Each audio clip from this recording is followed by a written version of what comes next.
everyone, welcome back to my channel that is Soumya Jha Law in Veins. So last video में हमने cover किया था section 13 of transfer of property act और इस video में हम बात करने जा रहे हैं section 14 of transfer of property act, right. तो अभी तक हम ट्रांसफर ऑफ प्रॉपर्टी एक्ट की सीरीज को कवर कर रहे हैं। काफी सारी वीडियोस कवर कर ली है हमने, उसकी सारी लिंक मैं डिस्क्रिप्शन बॉक्स में डाल दूंगी। You can see those videos from there, right. और अगर आपको कोई भी डाउट हो तो you can ask those doubts in the comment section below और you can DM me on my Instagram page that is law in veins. अगर आपको नोट्स भी चाहिए तो भी आप उसके लिए वहां डीएम कर सकते हैं मुझे, राइट। सो अभी आज हम न्यू टॉपिक की ओर बढ़ते हैं, दैट इज सेक्शन 14। सेक्शन 14 बात करता है हमारा ट्रांसफर अगेंस्ट परपेचुइटी। जो रूल है हमारा, रूल अगेंस्ट परपेचुइटी क्या होता है। सो बिफोर स्टार्टिंग क्या है हमारा सेक्शन 14, परपेचुइटी का मतलब समझते हैं। परपेचुइटी बेसिकली मीन्स कि एन अनएंडिंग ट्रांजैक्शन, ठीक है। ये एक ऐसा वर्ड है, एक ऐसे सेंस में वर्ड है which is basically a disposition which makes property inalienable. Inalienable का बेसिकली मतलब क्या होता है, which is you are incapable, that property is incapable of being transferred, right. So ये परपेचुइटी का मतलब ये होता है कि it is basically a disposition which makes property inalienable, which is incapable of being transferred for an indefinite period of time। एक indefinite period of time के लिए ये property को inalienable कर देती है। Let's say if A says that he is going to transfer to B and then he makes this kind of thing that उसके B के बाद C को जाएगी, C के बाद D को, D से E को। तो इसमें क्या हुआ कि जो B के पास प्रॉपर्टी तो आई बट उसके पास ट्रांसफर करने का राइट नहीं आया। सो इसी के बारे में हम बात करेंगे इस टॉपिक पे, राइट, सॉरी इस वीडियो में।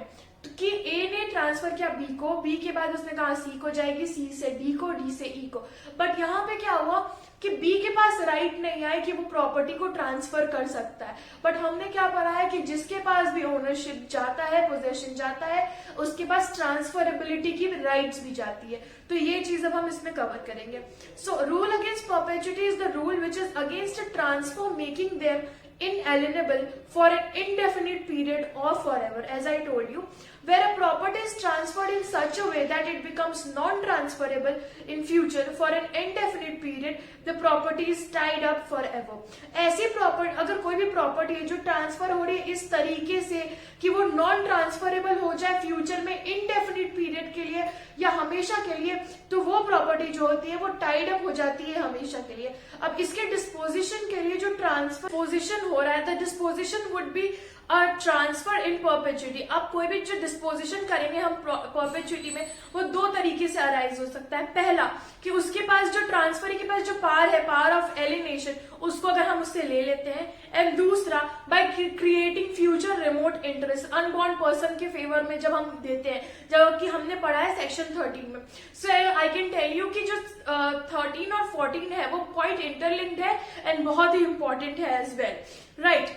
नाउ जब हम सेक्शन 10 पढ़ रहे थे तो सेक्शन 10 में ऐसे प्रोविजंस दिए गए हैं जो कि बताते हैं जब conditions restraining the transferee's power of alienation, ठीक है, कि ट्रांसफरी के के पास जो पावर होती है एलिनेशन की वो कंप्लीटली वर्ड होती है, ऐसा हमें सेक्शन 10 में कहा गया।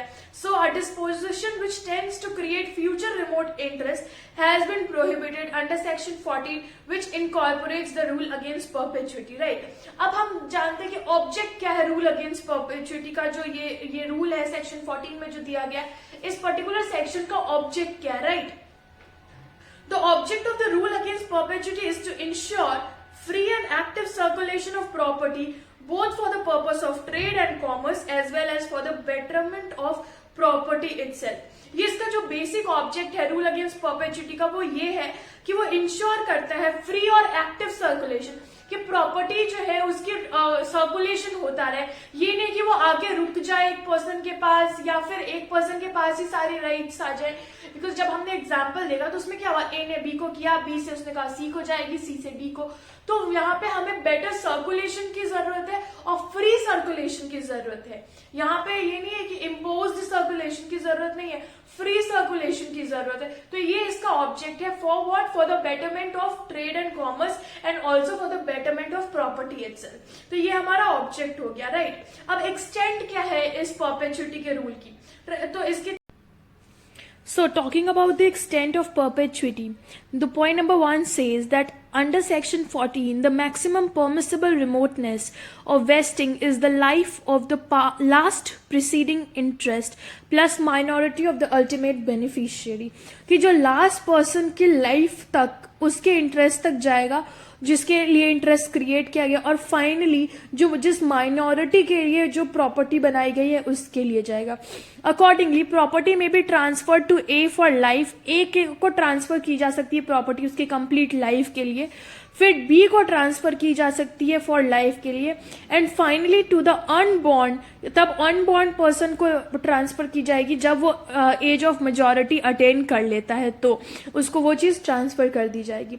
ए and B hold property successively for their lifes, therefore the property is tied up for their lifes one after the other.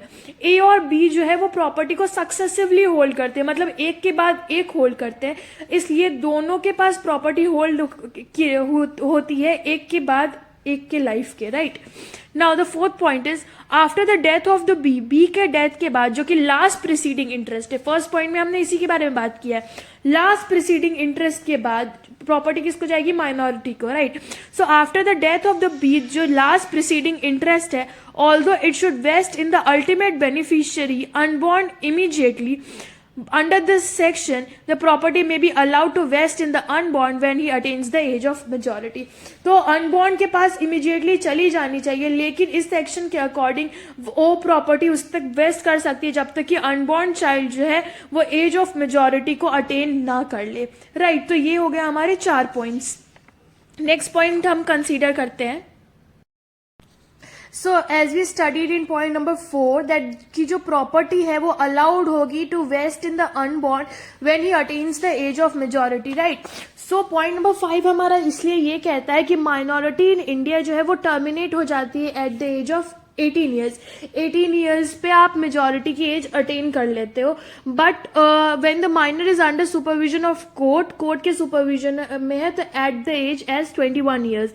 लेकिन जो केस था सुंदरा राजन वर्सेस नटराजन के केस में प्रीवी काउंसिल ने ये हेल्ड किया था कि सिंस जो डेट है ट्रांसफर की इट इज नॉट नोन और ना ही ये पता है कि वेदर और नॉट की guardian would be appointed by court for the minor in future. So इस पर्पस के लिए जो सेक्शन 14 है उसको नॉर्मल पीरियड ऑफ माइनॉरिटी ही कंसीडर करेंगे और उसकी जो एज है हम उसको 18 ईयर्स ही कंसीडर करेंगे, right. So similarly for the same जो वेस्टिंग होगी वो मे बी पोस्टपोन हो सकती है up to the life of the last person, जैसा कि हम जो हमारा इलस्ट्रेशन है उसमें हम कंसीडर कर रहे थे to the life of B के लाइफ तक वो हो सकती है holding property for his life, और तब फिर माइनॉरिटी की जब एज खत्म हो जाएगी अल्टीमेट बेनिफिशियरी की तब उसको ट्रांसफर की जाएगी when he attains the age of majority, right. तो वही चीज यहाँ पे कही गई है. तो ये हमारे पॉइंट्स कवर हो गए. एक्सटेंट क्या है हमारा परपेचुइटी का. Okay, so next point is ultimate beneficiary in mother's womb.